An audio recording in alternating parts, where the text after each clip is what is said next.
O que secretário de Defesa do EUA quer do Brasil? O secretário de Defesa do EUA, James Mattis, se reuniu nesta segunda-feira com os ministros brasileiros da Defesa e das Relações Exteriores para debater assuntos de interesse bilateral e regional.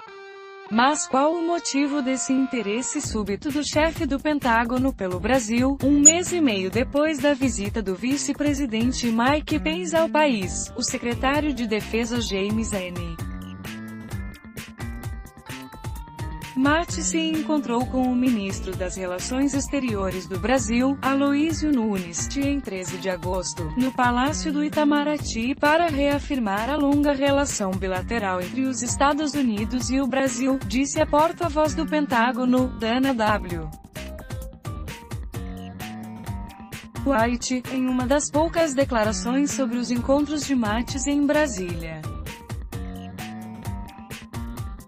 Els concordaram que se os valores comuns de principios interamericanos de direitos humanos, Estado de Direito e paz são uma fundação sólida para uma parceria estratégica de longo prazo, em Brasília.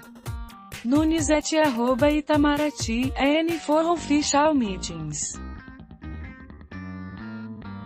Mas, para alguns especialistas pode haver algo além, de acordo com o professor de Relações Internacionais Thomas Ferdinand Rai, da Universidade Federal Fluminense, UFF, enquanto há, no EUA, aqueles que acenam para a América Latina com a ideia de construir um muro ou de impor sobretaxações nas commodities, há também aqueles atores que desejam reforçar os laços de Washington com os países da região, em busca de alianças, apoio ou de manter a tradição de quintal norte-americano. Para o especialista, há, hoje, um interesse claro de parte desses atores em marcar presença no Brasil e nos demais países sul-americanos para fazer frente principalmente à influência da China. A China está muito presente para alguns países da região.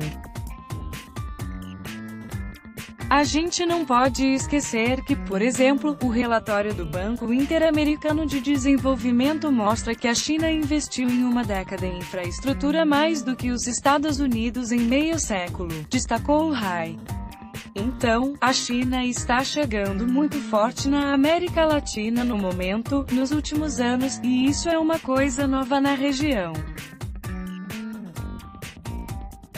Segundo o professor, antes, os Estados Unidos costumavam ser o grande parceiro comercial e político da maioria dos países da região, mas com um distanciamento relativo desde o fim da Guerra Fria. Agora, ele vê o fortalecimento de uma pauta mais interessante, inclusive no caso do Brasil com a discussão da venda da Embraer, da necessidade de o país ter acesso a insumos para a sua indústria bélica e a tecnologias controladas pelos EUA. Então, estariam também coisas interessantes do nosso lado a propor. Sobre a Venezuela, Rai não vê a atual crise do país como um dos motivos impulsionadores para a visita do secretário de Defesa do EUA ao Brasil e a outros estados sul-americanos, já que para ele, a opção militar do EUA contra Caracas teria caráter unilateral, dispensando o apoio de vizinhos. Os Estados Unidos não precisam do Grupo de Lima ou de qualquer conjunto de países se eles quiserem tomar uma decisão unilateral. Agora, não vão fazer isso porque tem um custo político absurdo para os americanos.